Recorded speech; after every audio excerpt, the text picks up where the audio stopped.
dengue no Brasil. Mas é isso, vamos seguir. Seguinte, saiu pesquisa, né? Pesquisa de avaliação do governo Lula. CNT-MDA. MDA é o Instituto de Pesquisa, CNT é a Confederação Nacional dos Transportes, que é quem contrata a pesquisa. A avaliação negativa do governo Lula cresce 13 pontos e chega a 44%. Você fala, meu Deus, mas não para de cair. Não, gente, é um instituto diferente. Na verdade é o seguinte, são vários institutos mostrando a mesma tendência, né? Então, houve uma queda de popularidade? É óbvio que houve, senão não aparecia em todas as pesquisas. Datafolha, IPEC, Paraná Pesquisas, Atlas, agora CNT-MDA, Quaest, todo mundo deu uma queda da avaliação do governo. Então é fato, isso está acontecendo. Mas na verdade não é que há meses que está caindo sem parar, não. É porque cada semana, cada 2 semanas, cada mês sai uma pesquisa diferente que vai mostrando o mesmo resultado. Então o que a gente está vendo é uma confirmação de uma tendência que vem acontecendo, sim, de queda de popularidade do governo Lula. Mas não é esse absurdo como se estivesse acontecendo sem parar. Desde lá atrás, da primeira pesquisa que a gente ouviu falar, até essa de hoje. Ah, está caindo todo dia, está caindo desde dezembro. Não, é o mesmo cenário que está sendo mostrado por várias pesquisas diferentes. Aí um dado me chamou muita atenção, que é o seguinte. A maior parte do Brasil culpa Lula por aumento de preços. 68%, quase 69% dos entrevistados acham que o aumento do preço dos alimentos, o aumento dos preços de alguns produtos básicos é culpa do governo. Ninguém está querendo saber. O segundo lugar é a crise climática. Lá atrás, 11%. Então, assim, ninguém está querendo saber que está faltando chuva em algumas regiões, está sobrando chuva em outras regiões, que isso está afetando a produção de alimentos. Não, ninguém quer saber. A culpa é do Lula, tá? Pegou, grudou mesmo, a extrema-direita conseguiu grudar no Lula a pecha de responsável pelo aumento dos preços dos alimentos. E isso aí está pegando e a população realmente está enxergando dessa maneira. Agora, eu já disse isso num vídeo anterior, eu vou repetir. O fato do brasileiro não estar satisfeito, pleno com o governo Lula, não significa que ele quer trocar esse governo por outro bolsonarista. Voltar atrás, por exemplo. Não quer dizer isso, tá? Ah, não estou contente, não estou feliz, queria mais, esperava mais desse governo.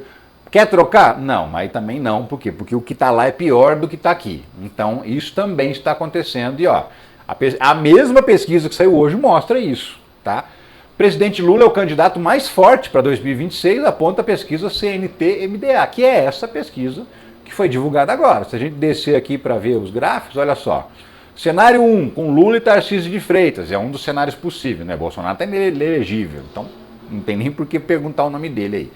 Lula 30, Ciro Gomes 14, Tarcísio 14, Pablo Marçal 13, Romeu Zema não chega nem a 4, Caiado também não chega nem a 4.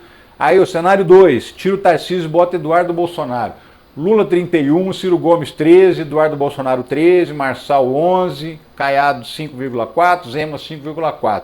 Ou seja, de qualquer jeito, quando você bota o Lula enfrentando um adversário da extrema-direita, ele ganha, tá? Então, mesmo com essa avaliação negativa, essa avaliação em queda do governo, isso não significa que o brasileiro está disposto a trocar esse governo, que ele não está contente, por um outro que é ainda pior, que foi a turma bolsonarista. Então, vamos separar o joio do trigo, separar as coisas. Que uma coisa é a percepção de que o brasileiro queria mais desse governo. Outra coisa também é a percepção de que, apesar de querer mais, esse povo brasileiro prefere ficar com esse governo aí do que trocar, por exemplo, por uma alternativa bolsonarista. Porque se você somar todo mundo aí, ó, Ciro Gomes, Eduardo Bolsonaro, Pablo Marçal, se pegar essa tira o Ciro Gomes, vai, vamos pegar só a extrema-direita, Eduardo Bolsonaro, Pablo Marçal, Ronaldo Caiado. Se você somar, pegar os três, não dá a votação do Lula. Você tem ideia? E o Zema, pode pôr o Zema junto aí, ainda não dá a votação do Lula. Então, por aí você vê que o cenário não é assim, esse desespero todo. É claro, tem muita coisa que tem que mudar, principalmente na comunicação. Eu já falei no começo desse vídeo sobre isso, né? Onde já se viu o Lula não fazer um pronunciamento sobre o lançamento da vacina da dengue. Ele ir lá no evento, participar, sabe quem falou? O Alckmin, o vice, o presidente mesmo, que precisa melhorar a popularidade, não falou, e ele estava lá. Não se pode perder uma oportunidade dessa. Não se pode chamar uma cadeia nacional de rádio e televisão para falar de 2 programas do governo, não falar que o governo financiou e finalmente ficou pronta a vacina contra a dengue. Não pode perder uma oportunidade dessas. E o governo está perdendo essas oportunidades. E isso é inaceitável, E o resultado é esse, as pesquisas mostrando o que estão mostrando. Então, fica atento aí o pessoal da comunicação do governo. Vocês estão comendo mosca e precisa melhorar, estar mais atento a esse tipo de situação. Não perder essas oportunidades, por quê? Porque gente para falar mentira do governo não está faltando. Ao contrário, está sobrando, né? Agora, na hora de falar bem, nem o próprio Lula vai lá, fica quieto, assiste a Anísia falar, assiste o Alckmin falar e não dá uma palavrinha, aí fica difícil, Enfim, mudando de assunto, ontem eu falei que a Dilma, né, passou mal lá na China, numa reunião importante, foi internada no hospital, está internada ainda, né? E agora a gente já sabe o que a Dilma teve. Ontem, quando eu falei sobre isso, a gente ainda não sabia, não tinha muita informação de qual é a doença da Dilma. Simplesmente ela teve enjoo, teve vômito, ficou tonta, passou mal, foi para o hospital e foi internada. A Dilma já tem 77 anos, tem que tomar cuidado com a saúde mesmo. Agora a gente já sabe o que é. Dilma tem quadro de neurite vestibular e deve receber alta em breve. Que diabo vem a ser neurite vestibular? Então, neurite vestibular é uma inflamação num nervo que tem dentro do ouvido e que faz uma ligação do ouvido para o cérebro, né? Esse nervo ele é responsável pelo nosso equilíbrio, equivalente lá ao labirinto, né? Que dá a labirintite. Então, quando esse nervo inflama, a pessoa fica tonta, perde o equilíbrio, sente náusea, vomita, passa mal. Né, e fica desorientada. E é isso que aconteceu com a Dilma por causa dessa inflamação. É uma coisa grave, séria? Não. É uma inflamação, ela está tomando uma série de medicamentos, tem medicamento para tratar o sintoma, para ela não ficar desorientada, e tem medicamento para tratar a inflamação.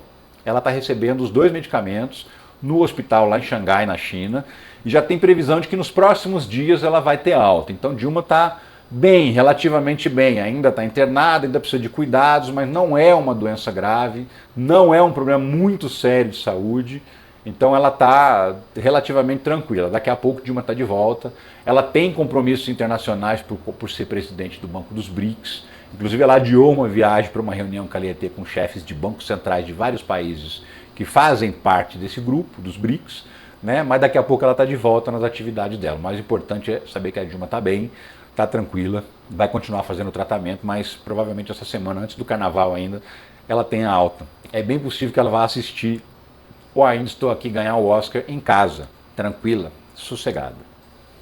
Outra notícia importante que mexe com a vida da gente. Hoje, a Erika Hilton, a deputada Erika Hilton do PSOL de São Paulo, apresentou a proposta de emenda à Constituição para acabar com a escala 6x1. No final do ano virou uma discussão danada essa história, mas não chegou a protocolar, estava naquela fase de coleta de assinaturas. Por quê? Para você propor uma PEC, né, para você propor uma mudança na Constituição, você tem que ter o apoio de pelo menos 1/3 dos deputados. Você precisa de 171 assinaturas para poder tramitar, não é que vai aprovar não, para tramitar, para entrar em discussão a proposta de emenda à Constituição.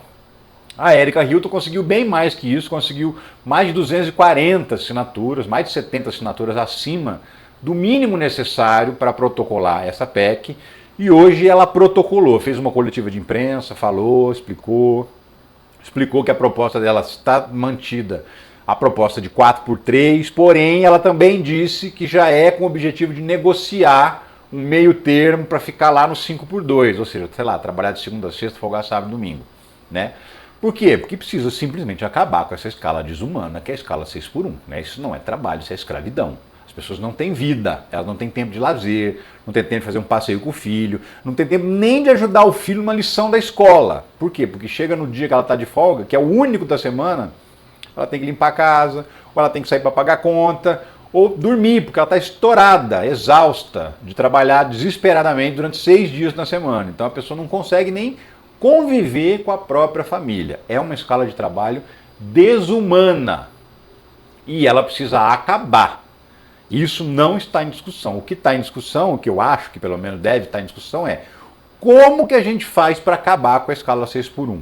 Precisa de incentivo do governo financeiro, precisa de criar algum tipo de regra para facilitar a vida das empresas que vão ter que contratar mais gente. Tem que discutir a forma, qual o método que a gente vai usar para atingir esse objetivo. Acabar com a escala 6x1. Essa deve ser a discussão, porque acabar tem que acabar. Não é possível a gente manter pessoas trabalhando nesse sistema de semi-escravidão que é a escala 6x1. Então, a discussão tem que ser por esse caminho. Como fazer? O que precisa para acabar a escala 6x1? E jamais se a gente deve ou não deve acabar com a escala 6x1, porque sim, a gente deve. A gente não deve submeter pessoas a um trabalho desumano.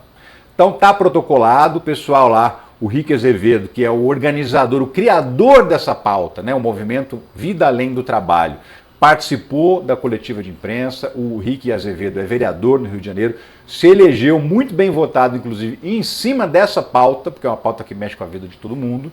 E agora a Erika Hilton disse que ia procurar o Hugo Mota, que é o presidente da Câmara, para discutir o trâmite. Ó, e aí, vai botar para andar ou você vai guardar na gaveta?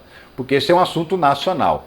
O que eu lamento particularmente? Que o governo Lula não tenha abraçado essa pauta junto com a Erika Hilton e ter mandado um representante para estar lá no dia do lançamento dessa pauta. O governo meio que se amedrontou por conta do Centrão, por conta da direita que é grande no Congresso, resolveu não botar o pé nessa dividida, mas devia, porque essa é uma pauta realmente progressista e o governo progressista que está aí devia ter abraçado essa pauta. Então um erro, mais um, já falei do erro do governo de não colocar o Lula para falar, por exemplo, sobre a vacina da dengue, perdeu uma oportunidade dessa, agora eu aponto, mais um erro do governo de não abraçar a causa do fim da escala 6x1. Independentemente disso, a gente vai estar falando sobre esse assunto aqui, vamos pautar essa discussão, pressione o seu deputado, principalmente você que trabalha na escala 6x1, trabalha no comércio, trabalha na indústria, trabalha aí num bar, num restaurante, trabalha 6 dias por semana, tem um de folga, você não vive.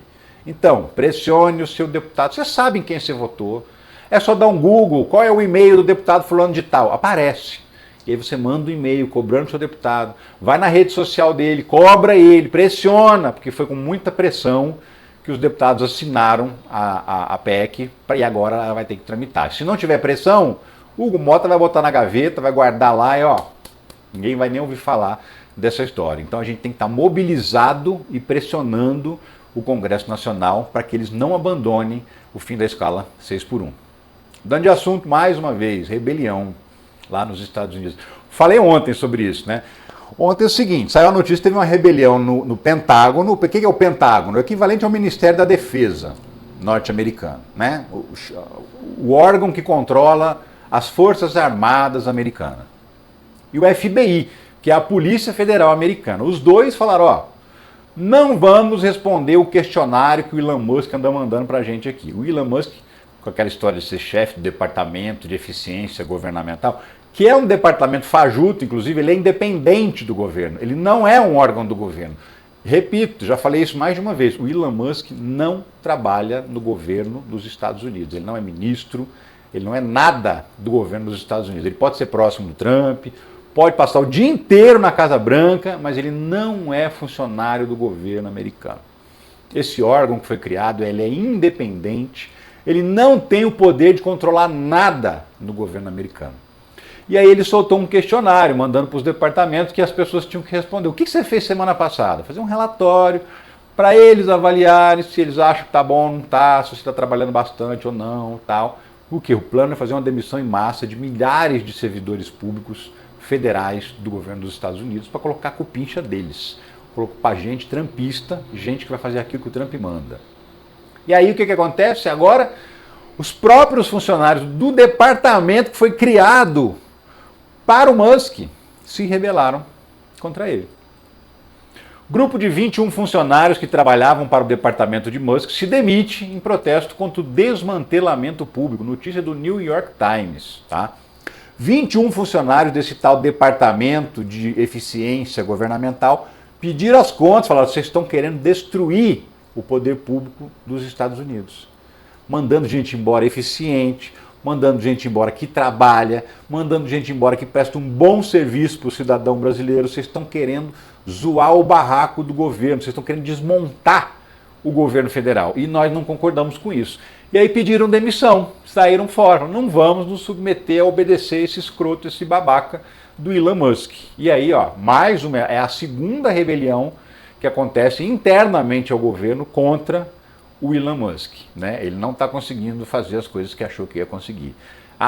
Ele arrota poder, né? Ele acha que ele é muito poderoso e tal, mas está sofrendo resistências internas e não está conseguindo fazer o que queria, justamente porque tem gente que defende o serviço público federal norte-americano. Tem gente que fala, olha só, nós somos importantes para a sociedade.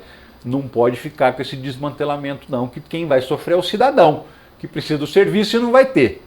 E aí, por conta disso, teve essa rebelião aí, mais 21, além do Pentágono, que são as Forças Armadas Americanas, além do FBI, que é a Polícia Federal Americana, agora o próprio órgão do Musk tem uma rebelião interna de gente que não quer obedecer a essas ordens absurdas e malucas que ele tem feito, né?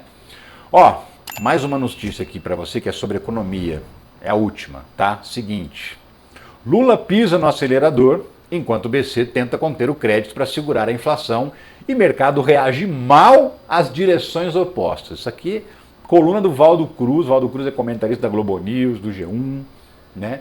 E aí você percebe a confusão das notícias econômicas. Você percebe claramente que está tendo uma bateção de cabeça dentro das grandes redações brasileiras. Escreve uma coisa, falam outra, a realidade é outra, é uma maluquice. E você vai ver, olha só. Então ele diz assim, o Lula acelera, o Banco Central está tentando frear e o mercado não está gostando, que um está acelerando e o outro está freando. Ele acha que o Lula tinha que estar freando junto com o Banco Central.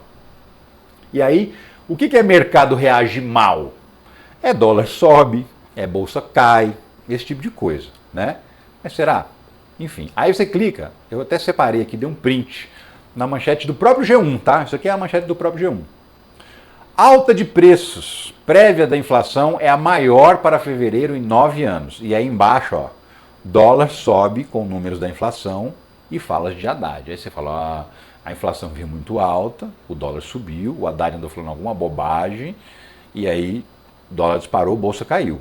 É isso? Não. Não.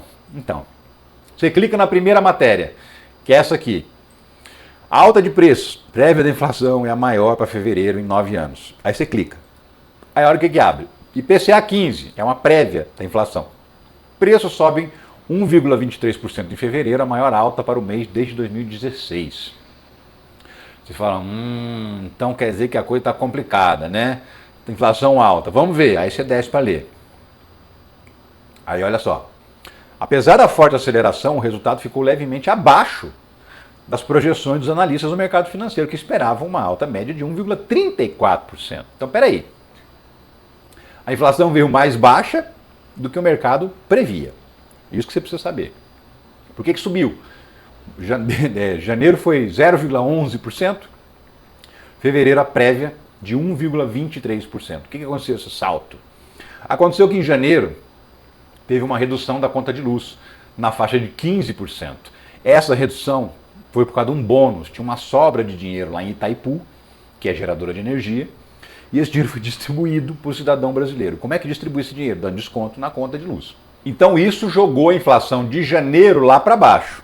Como acabou esse bônus, né, voltou ao patamar normal a conta de luz em fevereiro. Então só a conta de luz foi responsável por uma boa parte, praticamente metade da inflação, né, do período.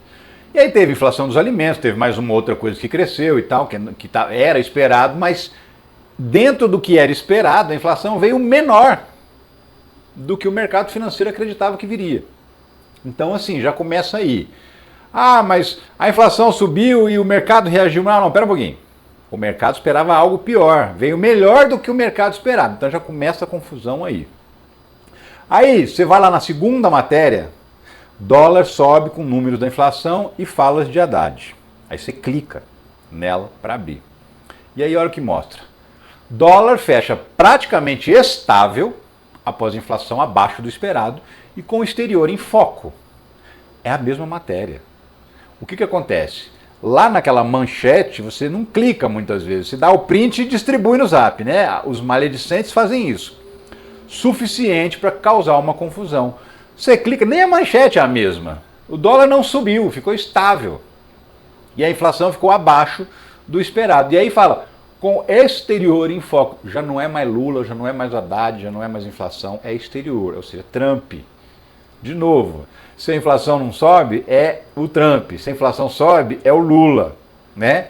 E é isso que a gente está vendo aqui, mais uma vez. E aí, se a gente voltar lá no Valdo Cruz, que é a primeira matéria, e a gente for ler o que ele escreveu, olha só. Em busca de manter a economia crescendo, o presidente Luiz Inácio Lula da Silva decidiu pisar no acelerador e vai lançar medidas para colocar dinheiro no bolso do povo, que é aquela história do fundo de garantia. Vai liberar o fundo de garantia de quem optou pelo saque aniversário e estava com o fundo de garantia preso pela lei do Bolsonaro. O governo vai lançar uma medida provisória para liberar esse fundo de garantia para as pessoas que foram demitidas dentro daquele prazo de 2 anos que antes ela não ia poder sacar o fundo de garantia. E agora vai. E aí a gente segue lendo, ó. Resultado, o mercado reagiu mal e o dólar subiu e a bolsa caiu. O dólar não subiu e a bolsa não caiu. Mentira. Porque a avaliação é justamente essa de que Lula está pisando no acelerador enquanto o BC pisa no freio para reduzir o ritmo da economia no país. Então, segundo a avaliação do Waldo Cruz, que já se mostrou não verdadeira, o Lula está acelerando, o Banco Central está freando e o mercado não está contente. Aí a gente continua. São medidas positivas, mas que acabam diminuindo a potência da política monetária do Banco Central. Então, são medidas positivas. Acho que eu podia parar aí na frase, nem precisava continuar, né? Mas que tira um pouco do poder do Banco Central.